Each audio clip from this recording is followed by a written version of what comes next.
Reception party में लाखों के गहने और साड़ी पहनकर शालिनी पहुंचती है, जिसे देखकर सबके होश उड़ जाते हैं। Serial mister and Mrs Parshuram में एक बड़ा ट्विस्ट सामने आने वाला है। शालिनी देशमुख और आराध्या के बीच अब टकराव साफ देखने को मिलेगा। आराध्या इतनी ज्यादा खूंखार हो चुकी है कि वह शालिनी को कॉल करके धमकी देती है और कहती है कि तुम्हें जो करना है करो, लेकिन इसमें प्रिंसिपल को घसीटने की कोई जरूरत नहीं है। इधर मिस्टर परशुराम यानी शिव प्रसाद को उनके ऑफिसर्स कॉल करके बताते हैं कि चिंटू की प्रिंसिपल कोई और नहीं बल्कि कबीर की मां है। ये सच जानकर शिव प्रसाद के होश उड़ जाते हैं।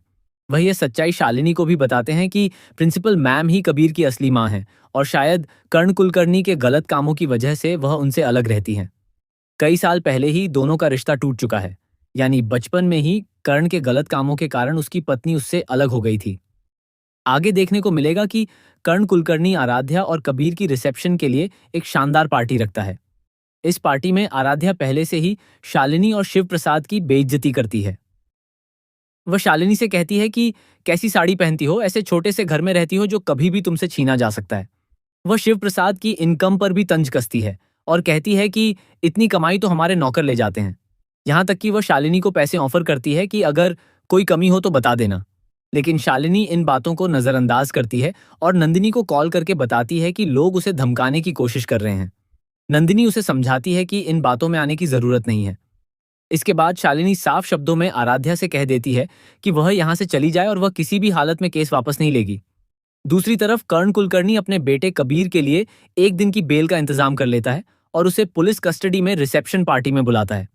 दरअसल शिव प्रसाद ये सब एक प्लान के तहत होने देता है ताकि कर्ण कुलकर्णी ओवर कॉन्फिडेंट हो जाए और बड़ी गलती कर बैठे। शिव प्रसाद अब उसे पूरी तरह फंसाने की तैयारी में है और सही मौके का इंतजार कर रहा है। जब आराध्या को यह सब पता चलता है तो वह शालिनी को रिसेप्शन में आने के लिए रिक्वेस्ट करती है, लेकिन उसके पीछे असली मकसद उसे सबके सामने नीचा दिखाना होता है। हालांकि शिव प्रसाद और शालिनी दोनों ही आराध्या की चाल समझ चुके होते हैं। ट्विस्ट तब आता है जब शालिनी एक नए अवतार में रिसेप्शन पार्टी में एंट्री करती है। वह लाखों के गहने और बेहद महंगी साड़ी पहनकर लग्जरी कार में शिव प्रसाद के साथ पहुंचती है। उसे देखकर आराध्या के होश उड़ जाते हैं। शालिनी का यह अंदाज इतना दमदार होता है कि आराध्या भी उसके सामने फीकी पड़ जाती है। अब सवाल यह है कि शालिनी के पास इतने महंगे गहने और साड़ी कहां से आए। इसका खुलासा अभी नहीं होगा, लेकिन इतना तय है कि शालिनी का यह नया अवतार आगे कहानी में बड़ा धमाका करने वाला है। तो क्या आप भी शालिनी के इस नए अवतार को देखने के लिए एक्साइटेड हैं?